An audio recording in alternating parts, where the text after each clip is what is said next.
Real quickly before we begin, I want to thank this video's sponsor, CarMarshal.com. CarMarshal.com can save you lots of money on buying used or new vehicles, cars, trucks, school buses. If you want to save money, I'll have a link in the description down below. I know I'm going to...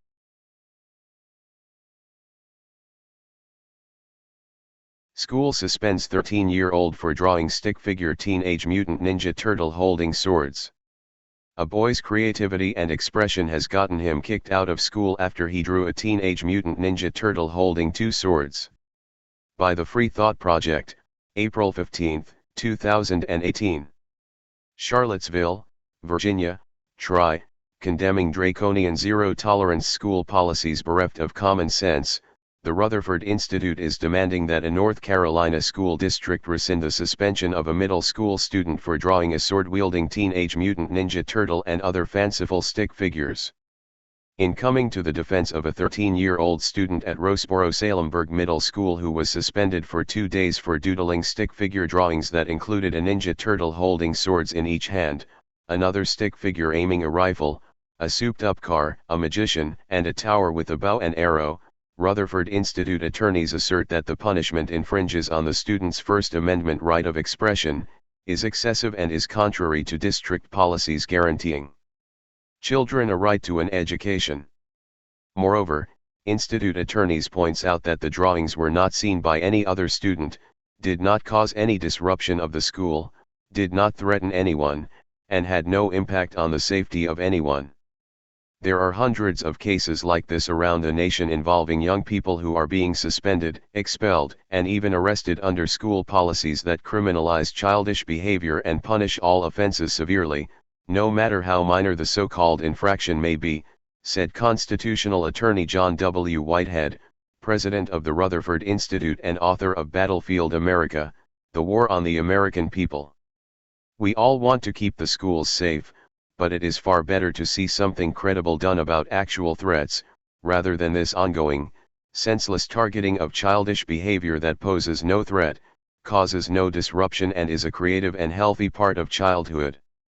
After finishing his assignments and waiting for the rest of his class to finish, a 13-year-old student at Roseboro-Salemburg Middle School began doodling on notebook paper. He drew stick figures that included a Ninja Turtle holding swords in each hand, another stick figure aiming a rifle, a souped-up car, a magician, and a tower with a bow and arrow. Nothing in the drawings depicted violence toward any person.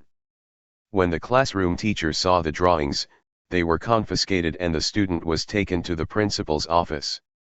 Once there, the student, who had not been subject to discipline previously, was suspended for 2 days. School officials did not warn the student or consult with the student's parents before imposing the suspension.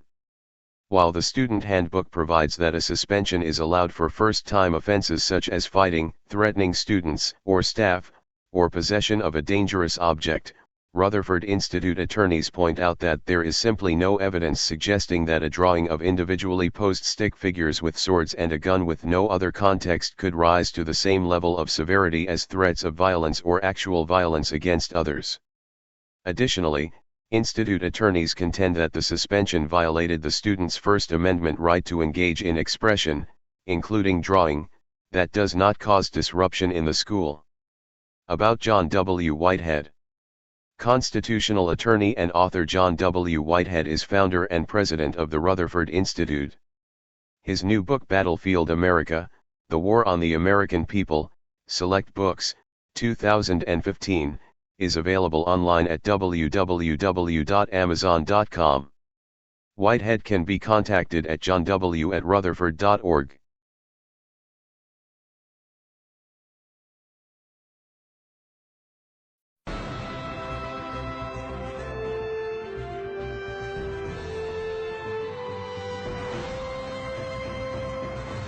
Does the government work for us or do we work for the government? Tonight, what if the Constitution no longer applied?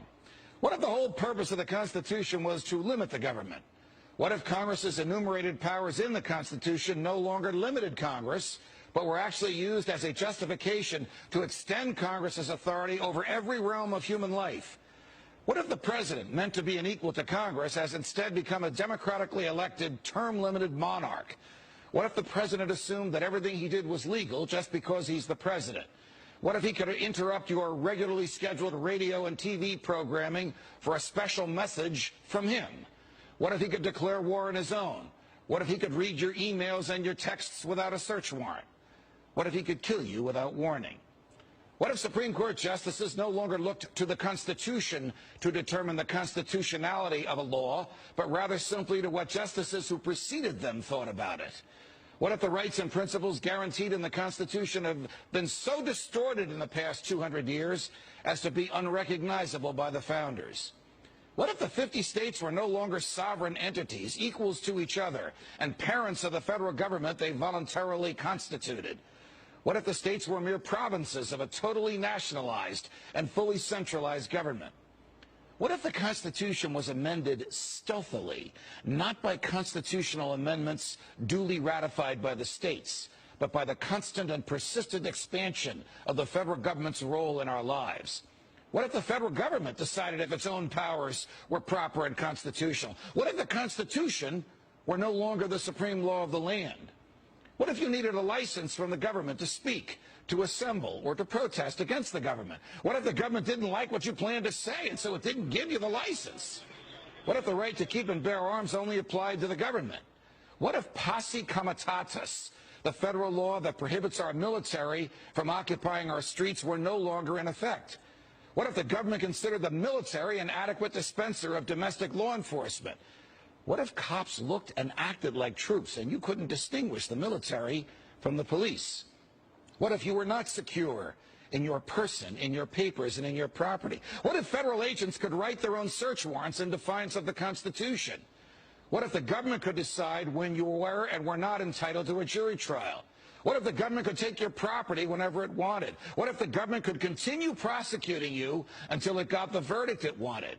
What if the government could force you to testify against yourself simply by labeling you a domestic terrorist? What if the government could torture you until you said what the government wanted to hear? What if people running for president actually supported torture? What if the government tortured your children to get to you? What if government judges and government lawyers intimidated juries into convicting the innocent? What if the government could send you to your death and your innocence meant nothing so long as the government's procedures were followed?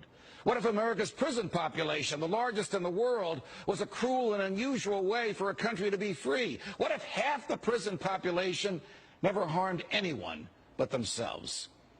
What if the people had no rights except those the government chose to let them have? What if the states had no rights except to do as the federal government commanded? What if our elected officials didn't really live among us, but instead all had their hearts and homes in Washington, D.C.? What if the government could strip you of your rights because of where your mother was when you were born? What if the income tax was unconstitutional? What if the states were convinced to give up their representation in Congress? What if the government tried to ban you from using a substance in your body that is older than the government itself? What if voting didn't mean anything anymore because both political parties stand for big government? What if the government could write any law, regulate any behavior, and tax any event? The Constitution be damned.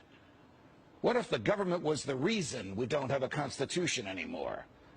What if you could love your country but hate what the government has done to it?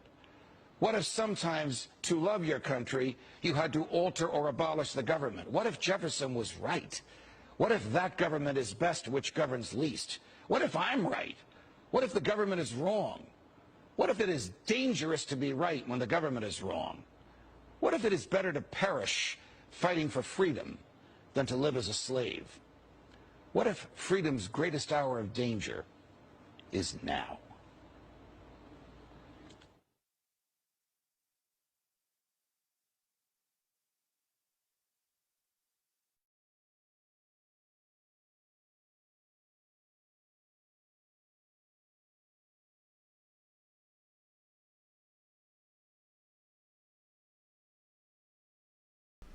Hey Charlotte County, this is Charlotte County COPWATCH, and I just wanted you to know that I am using this stuff under fair use, and also remember to like and subscribe this channel. Also too, keep in mind I do not make any money on YouTube. This is 5 hours work a day, you know, fighting for freedom. And you can donate with PayPal and Patreon. I just want you to think about this. If everybody gives to PayPal and Patreon, Patreon is every month. Actually, PayPal you can do every month. I have 12,000 subscribers. If everybody gives, I can quit my regular job and go full-time investigations on Charlotte County and possibly even more and beyond. So just keep that in mind. If everybody helps out, I can go full-time doing this. Thanks.